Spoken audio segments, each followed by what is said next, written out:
আমাদের কাছে তো আরো ভালো কিছু প্ল্যানিং আছে, আপনি কেন শুনছেন না? পরীক্ষা না দিয়ে ব্যবস্থা করতে চাইছি, কেন পরীক্ষা দেব?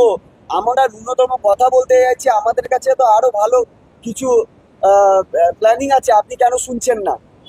তার মানে আপনার যে অবস্থান সেটা আপনি স্পষ্ট করে দিয়েছেন।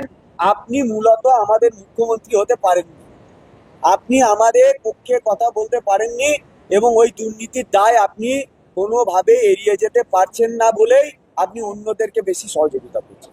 নবান্নে বসে একটা প্লেন রাজনৈতিক নেত্রীর মতোই তিনি বক্তব্য রাখলেন। এতগুলো শিক্ষক শিক্ষিকা শিক্ষাকর্মীর যে চাকরি গেল, সেই ব্যাপারে ন্যূনতম অনুতাপ অনুশোচনাটা একটু লক্ষ্য করলাম না। যে তাহলে তিনি কি জানেন না যে এই চাকরিটা তাদের দুর্নীতির জন্য গিয়েছে? ফলে তাদেরকে দেখা করার দরকার, তাদের কথাটা শোনা দরকার, তাদের কাছেও ভালো কোনো পরিকল্পনা থাকতে পারত। শুনলেন না, পরীক্ষার ফরমান জারি করে দিলেন। তারপরে উত্তরপ্রদেশ, ত্রিপুরা, আরো কয়েকটা রাজ্যের উদাহরণ দিয়ে তিনি একটা রাজনৈতিক বক্তব্য দিয়ে চলে গেলেন। তাহলে আমার প্রশ্ন হচ্ছে, তাদের থেকে আপনি আলাদা কিছু নয়। তার মানে আপনাকেও স্বীকার করতে হচ্ছে, যদি তারা স্বৈরাচারী কাজ করে থাকে, তারা অনৈতিক অবৈধ কাজ করে থাকেন, আপনি তাদের ব্যতিক্রম কিছু নয়। তার আপনিও তাদেরই মতো কেউ একজন, যিনি কোনো রকম আপনার সঙ্গে তাদের কোনো পার্থক্য নেই, সেই জায়গায় আপনার কোনো স্ট্যান্ড নেই। আপনার প্ল্যান পর্যন্ত আমরা পৌঁছাতে পারলাম না।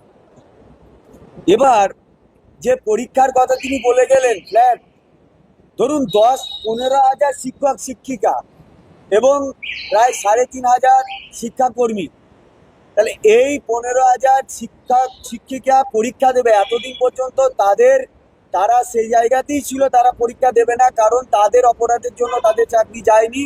আপনাকে ঠিক করতে হবে রাজ্যের মুখ্যমন্ত্রী হিসাবে, আপনার দলীয় দুর্নীতির জন্য এটা ঘটেছে। আপনি কিভাবে আমাদেরকে ন্যায় পাওয়াবেন, এই দায়িত্বটা থেকে আপনি এড়িয়ে যেতে পারেন না।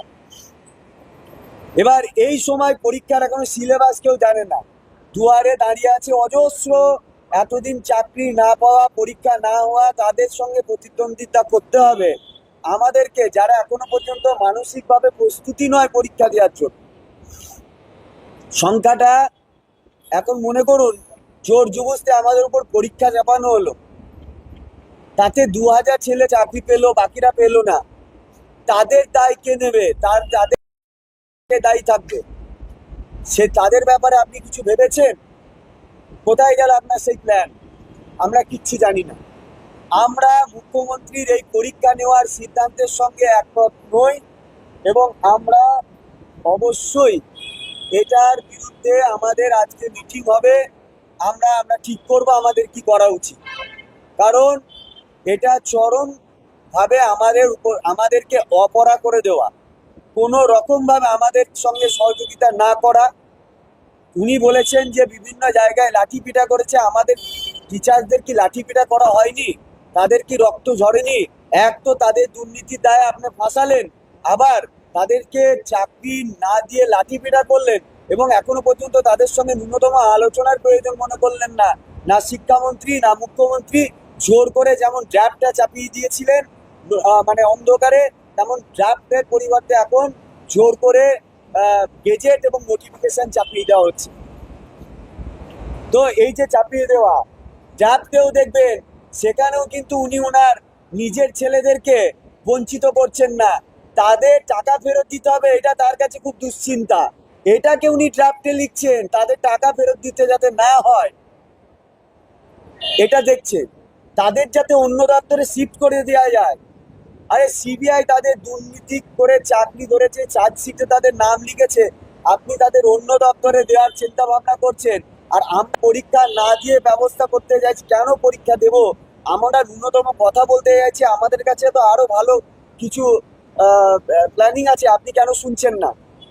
তার মানে আপনার যে অবস্থান সেটা আপনি স্পষ্ট করে দিয়েছেন, আপনি মূলত আমাদের মুখ্যমন্ত্রী হতে পারেননি, আপনি আমাদের পক্ষে কথা বলতে পারেননি, এবং ওই দুর্নীতির দায় আপনি কোনোভাবে এড়িয়ে যেতে পারছেন না বলেই আপনি অন্যদেরকে বেশি সহযোগিতা করছেন। আমরা অবশ্যই আমরা আজকে মিটিং করে আমরা কি করা যায় বা কি পরিকল্পনা নেওয়া যায়, আমরা মিলিতভাবেই সেই কাজগুলো করব।